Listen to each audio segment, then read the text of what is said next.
indrindra koa any amin'ny chaîne YouTube izay manaraka an'izao chaîne ny fiomanana ho any an-danitra zao, satria miomana tokoa tsika ho any an-danitra isan'andro ny fiomanantsika. Tsy hoe indray mandeha ihany fa isan'andro mihitsy mandra-piverenan Jesosy, mandra-pahatongan Jesosy Abrahamon'andra dia manao zany mba isabone an'ilay chaîne. Amen. Ato amin'ny Deutéronome 5:20 moa no amitianantsika an'izao tenin'Andriamanitra zao zany. Ny titre eny ambony moa dia milaza hoe ny amikapoka atao amin'izay meloka, sy ny fitondran-doloa ny vadin-drahalahy ary ny tsy hanaovana varo-dratsy. Amin'izay lohateny zay zany andraisako ny famitinana atao amin'ity Deutéronome ity. Raha tamin'ny andron'ny lalàna dia ny fitsarana dia tena hoe niatra mihitsy tamin'ny ainy zanak'Israely. Raha mamaky an'io tenin'Andriamanitra io, manasanao mihitsy hamaky ny baibolinao, bakeo ny baibolinao fa ho hitanao hoe inona moa ny tiany tompo, tian'Andriamanitra ho lazainy ao anatin'io Deutéronome 5:20. Fa na ny titre ihany efa milaza ny heviny ao anatiny. Alleluia. Ka miteny moa izy eto hoe ny kapoka atao am-beloka. Zany hoe tamin'izay fotoana izay zany dia tena hoe niatra tamin'ny andreo zanak'Israely rehefa ny zavatra tsy nety nataony. Araka ny tenin'Andriamanitra nirenesintsika teo dia hoe efa manao ny tsy marina, efa nisy ny zavatra tsy nety, ohatra zao ny rahalahy ny mpirahalahy, ohatra ny vadiny rehefa maty le lehilahy anankiray zany manambady dia maty iny dia ny rahalahiny tsy maintsy hoe manambady ny vadiny rahalahiny ary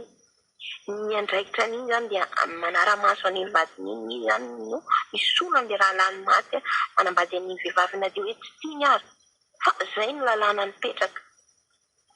Dia anisan'izay koa araka ny voalaza ao amin'io Deutéronome 5:20 koa raha misy izy raha misy koa ohatra manao varotra tsy izy, ohatra hoe misy ohatra ny zavatra ataonao manao kolikoly, zay angamba nandraisako azy, misy kolikoly zany ataon'ilay olona mpivarotra na misy tafiditra anakely fotsiny raha tany anatin'ilay kitapom-bolanao izay zavatra zay dia misy sazy miatra koa mitondra zany famaizana sy mitondra zany hoe fahavetavetana zay zavatra zao na tian'Andriamanitra zany araka amin'ny tenin'Andriamanitra io. Ka ao anatin'izay zany mpihavana dia tena hoe noelona zany zay olona nahavita heloka, zay rehetra nanao ny tsy marina, nokapohina, nitondra ny mavesatra mihitsy zany nampijaliana. Araka ny teneniny dia rorana mihitsy izy ilay lehilahy anankiray izy rehetra ohatra ka tsy manaiky ho vadin'ilay vehivavy izay vadin'ny rahalahiny maty ka raha ohatra tsy manaiky zany izy dia vehivavy mihitsy mandeha mitondra an'ilay lehilahy eo amin'ny olona, eo amin'ny manodidina azy mamory ny fokon'olona mihitsy ary dia hoe mandrora an'ilay lehilahy mihitsy zany izy. Hitantsika zany fa tsy azo atao mihitsy amin'izao andro iainantsika zao zany. Kanefa rehefa tonga Jesosy Kristy tompo ahafantarantsika tsara dia nifoanana zay lalàna zay. Izy anefa na dia hoe nafoana an'izay lalàna zay dia tamin'ny alalan'ilay rany, tamin'ny alalan'ny nanomboana azy teo mihazo fijaliana. Dia izy misolo ny helokontsika. Tsika zany tokony voaheloka, tsika tokony hoe niharan'izay lalàna zay. Nefa no ny fitiavan'Andriamanitra tsika dia ny zanany no nasolony ho fanavotana ny helokontsika. Satria niteny mihitsy izy hoe heloka, misy heloka zany hoe kapoka atao amin'izay meloka, nefa rehefa tonga Jesosy nesorona zay hoe lalàna napetraka zay. Nefa kosa na nesorona zay tsarovy amin'izao andro iainantsika zao fa na dia hoe nesorona zay zavatra zay misy kosa nefa ny kapoka zay mbola miandry antsika. Dia nisy fitsarana tao tena hoe niatra amin'ny andro zanak'Israely mihitsy rehefa nanao ny tsy marina. Andro iainantsika zao koa tsy ho hitantsika eo amin'ny eo zay kapoka zay, tsy ho hitantsika amin'ny eo zay famaizana zay. Fa ny miandry antsika dia fantatsika fa lalana anankiroa ihany no kasantsika makany amin'ny raha miala amin'ity tany ity tsika na ho any amin'ny fahaverezana atsika na ho any amin'ny fiainana mandrakizay ka any amin'io fahaverezana io no andraisatsika ny eloka rehetra izay vitatsika raha nanao ny tsy mety ty tsika marina fa tsy andro ny lalàna tsontsika marina fa tsy ao anatin'izay tsontsika fa rehefa tsika tsy makato ny tenin'Andriamanitra ny fankatoavana ny tenin'Andriamanitra ny fankatoavantsika ny tenin'Andriamanitra io no fahatsika mandeha makany amin'ny lalana fiainany mandrakizay ty lalana moa ity izy fa Jesosy Kristy tompo fa rehefa tsika ty zany tsy manaraka an'izay lalàna zay efa nesorony Jesosy io efa noentiny Jesosy ao miazo fijaliana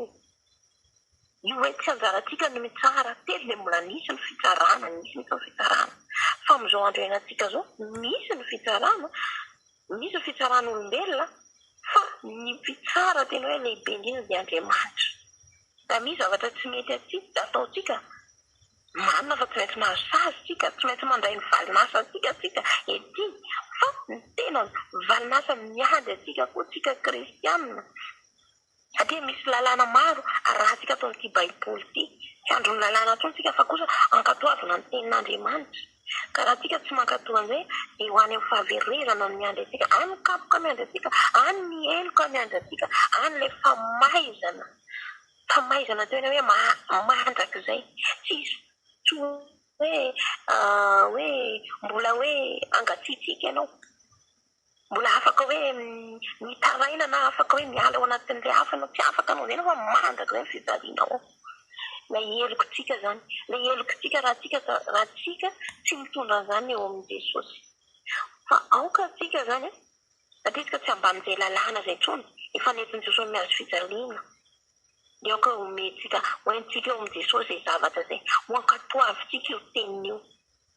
rehefa tiatsika Jesosy dia mankatao ny tenin'Andriamanitra tsika hoy izy ny tenin'Andriamanitra ny fankatoavana tenin'Andriamanitra hoe aza mangalatra dia tokony tsy hangalatra tsontsika rehefa ny tenin'Andriamanitra dia hoe misy ohatra hoe misy tafahoatra ny zavatra nataonao kolokolo nataonao volana mety hoe mihoatra kely ny zavatra nataonao mivarotra izy ianao dia namitapitaka misy kolokolo kely ao anatiny ao dia angalanao dia izy ianao tsisy mahita fa Andriamanitra mahita an'io ka raha misy zavatra nataonao nangalatra ianao ka tsisy mahita avereny zao mbola fotoana hoe afaka mbola mifony ianao afaka mbola mamerina an'izany ianao meo Andriamanitra reny ka raha ohatra ka nangalatra ianao na tsisy mahita anao nanao an'izay dia Andriamanitra mahita misy kamera lehibe ho mahita anao mety tsy ho hita eo amin'ny tsy amin'izao tsony zay lalàna zay mipetraka tao amin'ny Deutéronomie 10:20 ty tsy amin'izao tsony zay lalàna zay fa ny lalàna miandry atsika ny heloka ny fahotana zay vitatsika dia miandry atsika amin'ny fahaverezana ao amin'ny fiaina tsy hita any no miandry atsika tsy eo no eo io tamin'ny andron'ny ireto Israely dia eo no eo hoe rehefa ny zavatra tsy nety tonga dia miatra amin'ny lalàna fa amin'izao andro iainantsika zao dia mety miliba atsika fa tsarovy nefa vao miala eto tsika miandry atsika le eloka vitatsika ka dian'izao ry hava malala da misy zavatra nataontsika tsy mety na nangalatra vadin'olona tsika tsy afaka anao le tamin'ny andron'ny zay zanak'Israely hoe ny vadiny rarany andeha vadiko tsy azontsika atao zay tsy alaitsika tahaka zay fa ny ataontsika dia tsy hanao ny ratsy miala amin'ny ratsy ka dian'izao ny fotoana da misy zavatra tsy mety natao dia ialana da misy zavatra nataonao tsy araka ny fitapon'Andriamanitra dia ialao satria fantatsika koa fandro farantsika zao miandry atsika ny fitsarana olombelona vitatsika ety ihany moramora ihany fa ny fitsaran'Andriamanitra tsisy afaka hiala n'io na dia ray akory fa samy adinina amin'izay rehetra nataotsika tsika ka raha misy zavatra tsy nety nataotsika amiko na aminao zay miaina dia izao ny fotoana ifonatsika izao ny fotoana ibebahatsika mbola mamela eloka atsika Jesosy satria tsy very foana iny rano teo amin'ny azo fijaliana tsy very iny fa ho fanavotanay soanao halleloia dia misaotra ny tompona ndraiky izay nanome fitenenana dia averiko any aminao ny micro halleloia